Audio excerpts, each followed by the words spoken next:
Right, slightly different setup as we head into the final match day for this round robin, match day 3. But before that, of course, we have to quickly recap what's happened in match day 2.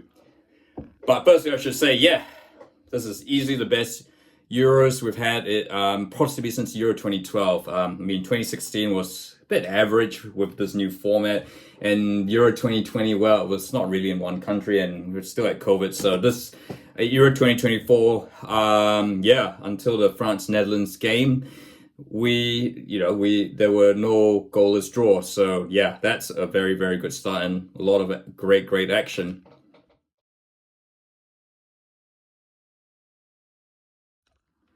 Which leads us to a nice segue: Croatia, Albania, a bit of the Adriatic derby. And although these two sides seem to have share a similar mutual dislike for a certain country, more on that shortly. But yes, this was another exciting game. Although it has to be said, it's probably a result that doesn't really suit either. Although Albania will take a draw, that kind of keeps their hopes alive. Croatia, though, still on the brink. Of course, you got to remember they are the World Cup finalists from 2018 and finished third in 2022. But yeah, having said that, when Croatia have never really taken to the Euros that nicely, so I guess it's not really any surprise. So we should, but look, a draw. They're still pretty much alive, although barely hanging on by a thread.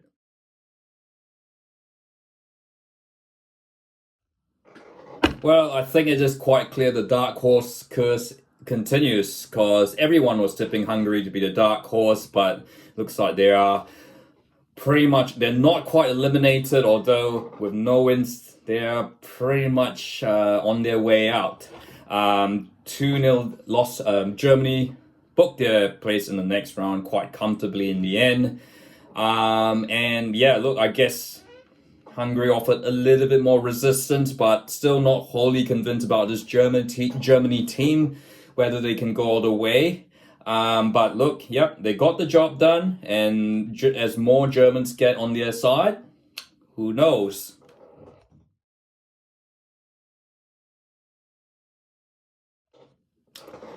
Well, I think, yeah, because it is a bit of a reminder that Scotland always have one atrocious performance in every tournament, and I guess it was probably good they got it out against Germany.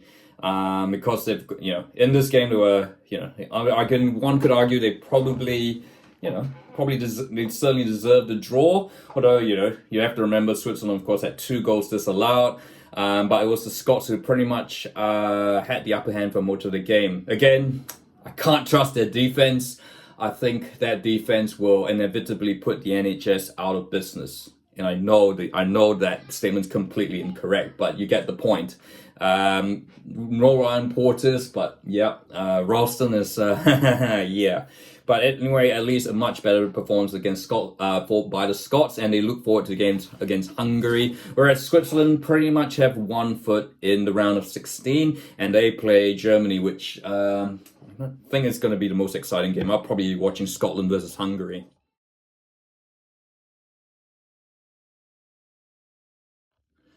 Right, it is another Adriatic slash Balkan derby slash a derby with lots of recent history: Serbia, Slovenia, and the Serbians, of course, were saying that they threatened to quit this tournament if the Croats, Albanians, and Slovenians continued to wish the worst things for them.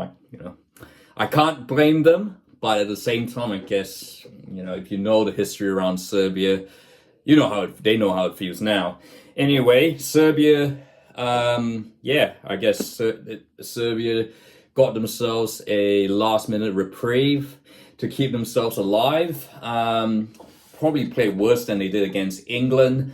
And yeah, but at least they're still, in a group with Denmark, Slovenia, Serbia. I guess Slovenia will feel a bit heartbroken, which may be a good thing for England fans, perhaps, as we will talk about shortly, because Slovenia probably felt they had that win in the bag, And yeah, one wonders how they'll go against in their final game against when they take on England.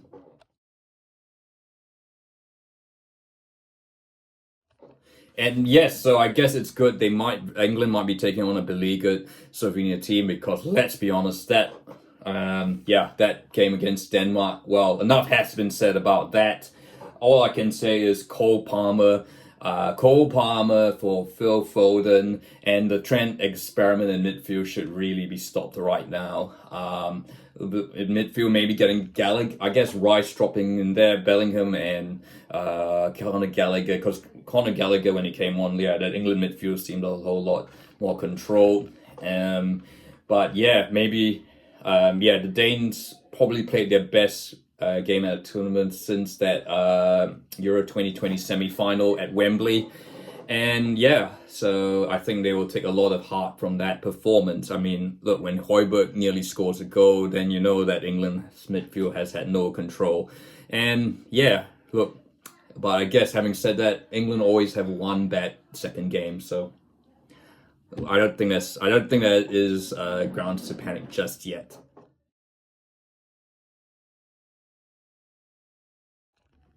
Undoubtedly, the game of the tournament, I think, in terms of quality, is not necessarily attacking spectacle because, let's be honest, Italy didn't really offer much in terms of attacking spectacle, and Unai Simon's probably spent a bit more time just standing around.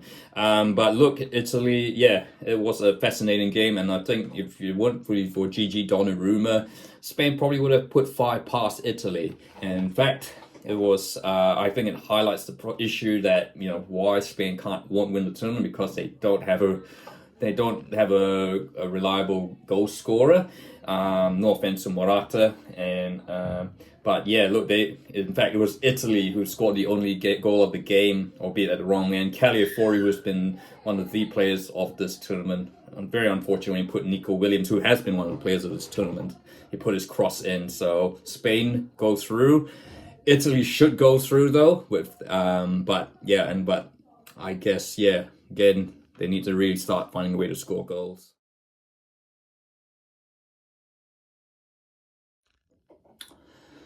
Well, it looks like this group could very well be the one that is going to be the least predictable because Ukraine got an important win against the Slovaks on the back of what was deemed the greatest win in their history.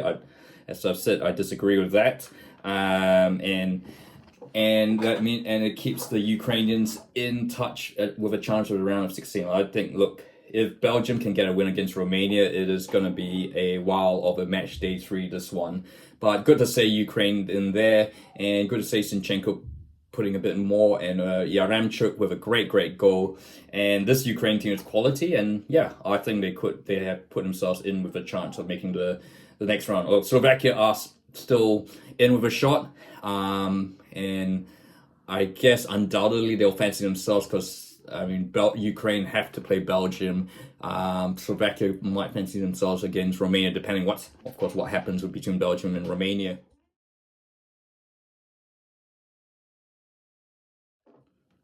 I'm gonna put it out there. Austria could be the surprise semi-finalists or at this Euros. I mean, look, Poland are deservedly out, the first team out of this Euros.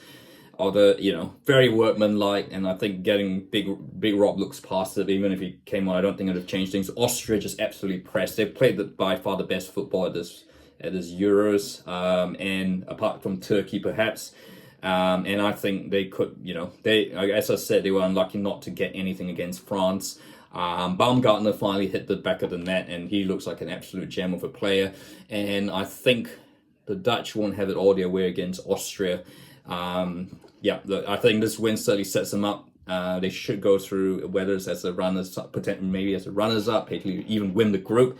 But at least certainly I think, or at worst as a third place team. But I think Austria looking like one of the surprise dark horses, unlike their historic neighbor.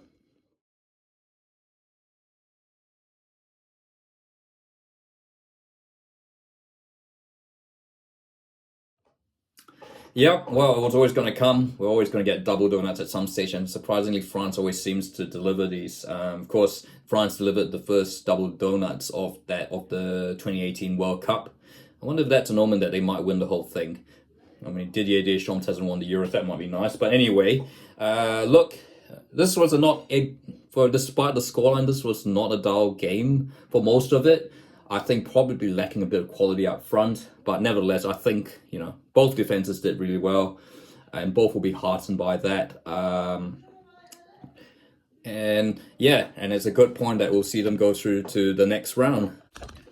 Oh yes, and we've got to talk about that big moment in the game when Xavi Simon's goal was disallowed because there was a player in an offside position which VAR reviewed for, I'm sure it's more than 5 minutes, and deemed that he was interfering with play. Look, by technically the rules right, and VAR did everything right there. I think the rules just it's a little bit silly, and it's been something that's dogged football for a while. I think if they just make it clear, he's offside, end of story. Or, it can't be the other way because that's going to be difficult to legislate. So make that play offside, and because I think giving the element of doubt that goal could be overturned because he's not interfering in play, just it's frustrating for fans, spectators, and even the commentators to follow the game. So.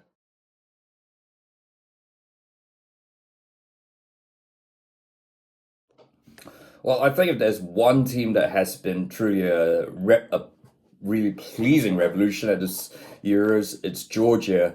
And yeah, look, just their counter-attacking play is just absolutely exciting to watch. And yeah, I guess arguably they should have probably won that right at death. Pity, I guess Scalia can't be in multiple places, unlike Madam Webb. Yeah, that point still a good point for Georgia and the Czech Republic. It sort of keeps them alive in terms of going through to the next round.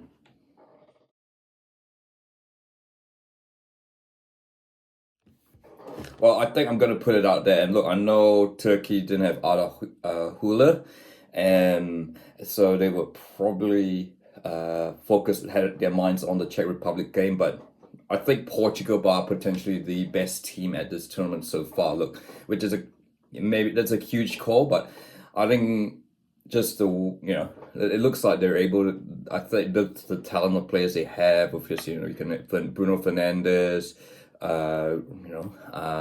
Jota, Pepe. Look, there's so many names. Bernardo Silva. That I'm doing this at 6 in the morning, so the names aren't quite coming out. But for my mind, I think Portugal could potentially be the team to beat. I just feel they've got. I think we haven't seen all their cards yet, and the fact that they're playing this, they're able to play this slow, controlling, possession type game, and then they're able to break out and hit teams, on the, hit teams when at the I think it shows they have multiple facets, and for me they are the team to beat. I kind of feel now that with Fernando Santos out of the picture now, they've got that European Championship in 2016 under the belt, that this Portugal team has got is able to express itself a bit more, and it is fingers crossed for Roberto Martinez. It'd be nice for him to win a trophy at some stage, but certainly the team to beat. Not the end of the world for Turkey this result, or their goal difference is affected, but they do have the Czech Republic, and I think they should still be in a really good position to go through. You used me, Skinner! You used me!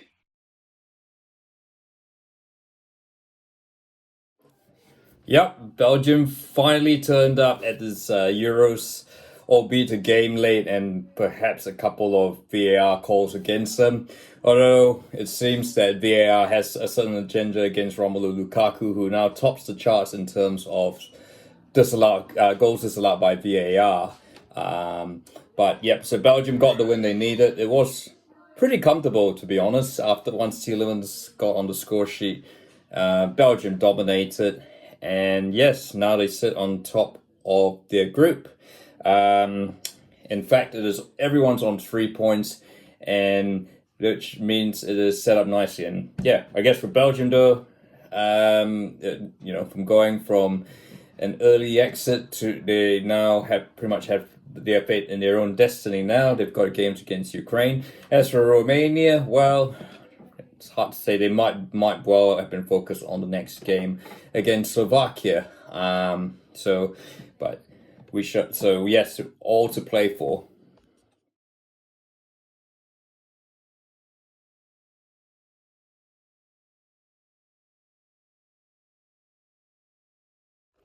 So we know Germany is through to the next round, and if they get a point against Switzerland, they will win the group, and Switzerland will be in second place. Scotland have to just win against Hungary. That's it. If they can't win, they're out. Hungary have a slim chance of going through to the next round, but they are really, well, I guess the same with Scotland. They are dependent on what happens in the other games to come in during the week. Switzerland could finish top if they have a shock win against Germany, and they will also, and while booking their place through. So, but I think it will be Germany to finish top ahead of Switzerland, and Scotland will finish third. And I guess it will remains to be seen because Scotland's goal difference is -4 as it stands. They will need a pretty good win against Hungary just to get themselves up the rankings as one of the 4 best third place teams out of 6.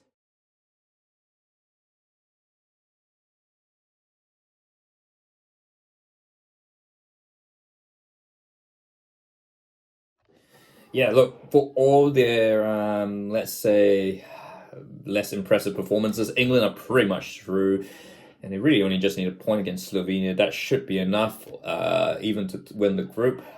Look, I think they'll beat. I think they'll beat Slovenia. I think there'll be enough changes, and they'll come back, beat Slovenia, and it is wide open. Denmark, Serbia. That's pretty much feels like a round 32 game. And I think whoever wins will go through to the next round. Serbia, yeah, and the loser will almost certainly be eliminated. Will be heading home from the tournament.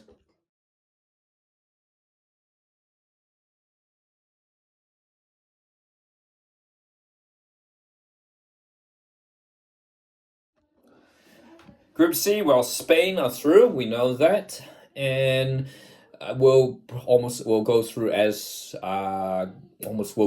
group winners. I think their head to head's better. They beat Italy, so Italy, will have to contend with second, and so I think Italy pretty much just need a point against Croatia. Croatia have to win. Italy should go through whether second or third. And Spain, of course, have got Albania in their final game, so it's pretty much odds. Spain should finish top, win that group, and it'll be down to Italy, Croatia. Give Croatia, to Italy, Croatia for that second spot. But I think both Croatia, if Croatia, I think Croatia could still very well go through as one of the top 4 third place teams. Italy, I think, are going to be pretty much through as a second place team.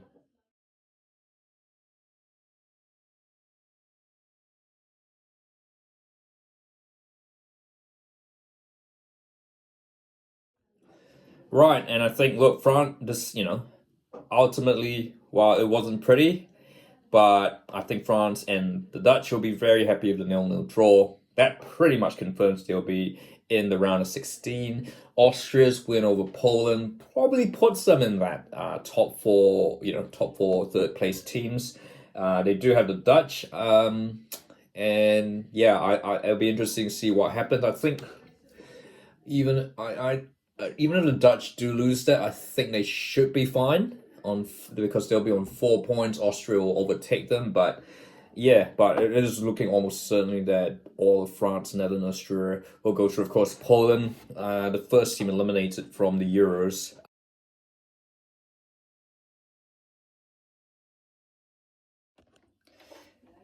Well, I am not going to predict what's going to happen here. You can see the table for yourself. Everyone's on 3 points. Belgium are top because while they have the same goal difference as Romania, because Belgium's beating Romania, they're on top of the table. Romania is second, and then Ukraine, Slovakia, and then Slovakia and Ukraine. But of course, flip a coin. This is going to be the last two games in this group kick off at 4 in the morning, but I'm going to be up for it. So yeah, that's that. So Portugal are through on 6 points, and they've got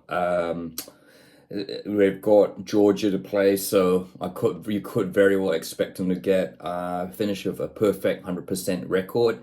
Turkey played the Czech Republic, and that feels like an early knockout game. Turkey just really need a point probably to go through. The Czechs do need to win just to possibly give themselves a shot of being one of the top 4 third place teams.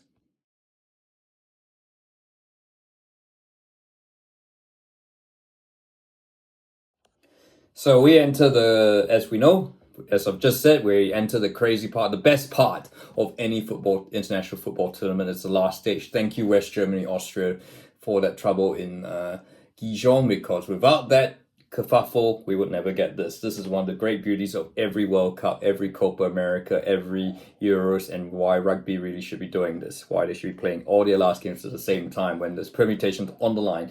Anything could happen. I mean, having the third place the possibility that finishing third gets you into the next round is kind of maybe messed up things. Particularly Scotland, I guess. Even if they beat Hungary, they will probably have to wait a couple more days before their place at spot's confirmed. They will be relying on like Albania, Czech Republic not getting a result.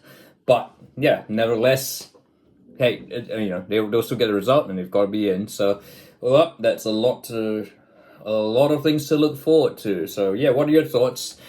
Is this the best Euros since Euro 2012? Maybe, I think some people say Euro 2008, Euro 2000, probably the top best Euros in their lifetime. And yeah, who stood out and who has not stood out? And you think Cole Palmer should start for England next? And is the Trent Alexander-Arnold experiment over for Gareth Southgate? If you like this video, feel free to like and don't forget to subscribe.